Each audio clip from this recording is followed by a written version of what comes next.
আসসালামু আলাইকুম এভরিওয়ান, কেমন আছেন?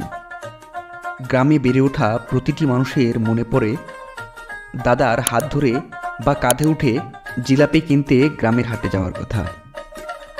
আজকে আপনাদের নিয়ে এসেছি নাগরপুর উপজেলার ঐতিহ্যবাহী তেবাড়িয়া হাটে।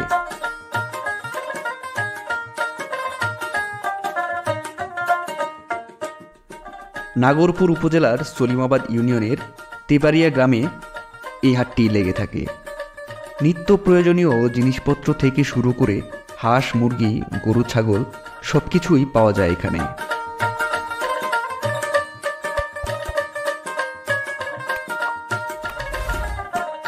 অনেক পুরাতন এই হাটটি। যমুনা নদীর তীর ঘেঁষেই গড়ে উঠেছে এই তেবাড়িয়ার হাট। নদীর এপার ওপার দুই পারের মানুষই এই হাটে আসেন। কেউ আসেন কিনতে, আবার কেউ কেউ আসেন জিনিসপত্র বিক্রি করতে।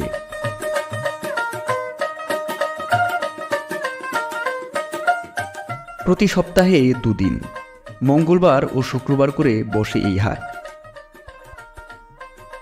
তেবাড়িয়া হাটটি বিশেষ করে গরু ছাগলের হাটের জন্যই বিখ্যাত। দূর দূরান্ত থেকে মানুষজন গরু কেনাবেচা করতে চলে আসেন এই হাটে। বিশেষ করে ঈদের আগে বেশি জমজমাট হয় তেবাড়িয়ার গরু ছাগলের হাট।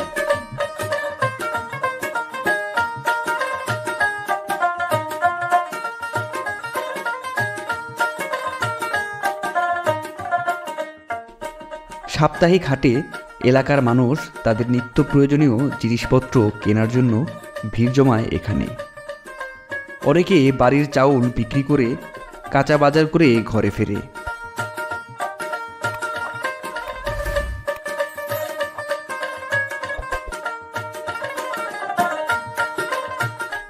এই হাটে গ্রামের কৃষকেরাই নিজেদের চাষ করা সবজি বিক্রি করতে আনেন, ফলে পাওয়া যায় ভেজালমুক্ত টাটকা সবজি।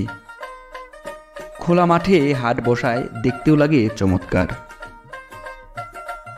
কুমারেরা তাদের মাটির তৈরি জিনিসপত্র বিক্রি করতে ছুটে আসেন এখানে, যা প্রাচীন ঐতিহ্য বহন করে।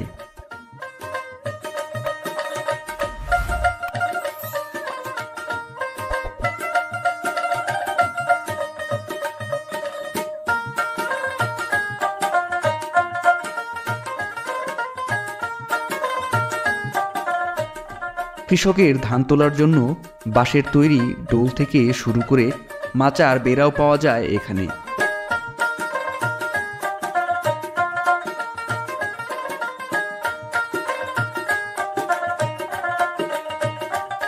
এক কথায় কি পাওয়া যায় না এই হাটে?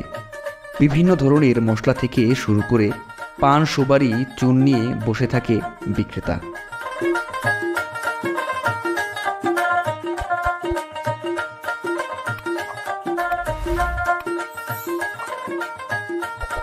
হাঁটতে হাঁটতে একটু এগুতেই চোখে পড়ল গুড়ের দোকান।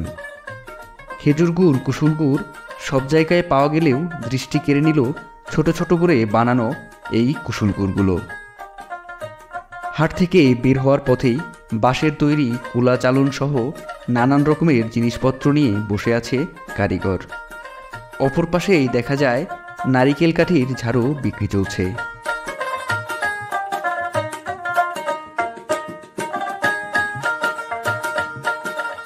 ডিম বিক্রেতাও ডিমের ঝুড়ি নিয়ে ব্যস্ততার বেচাকেনায়। হাটের সবশেষে ক্লান্তি দূর করতে পাতিল ভরে মাঠা নিয়েও বসেছেন একজন। আজ এ পর্যন্তই। সামনে আবার হয়তো দেখা হতে পারে নতুন কোনো ভিডিও নিয়ে।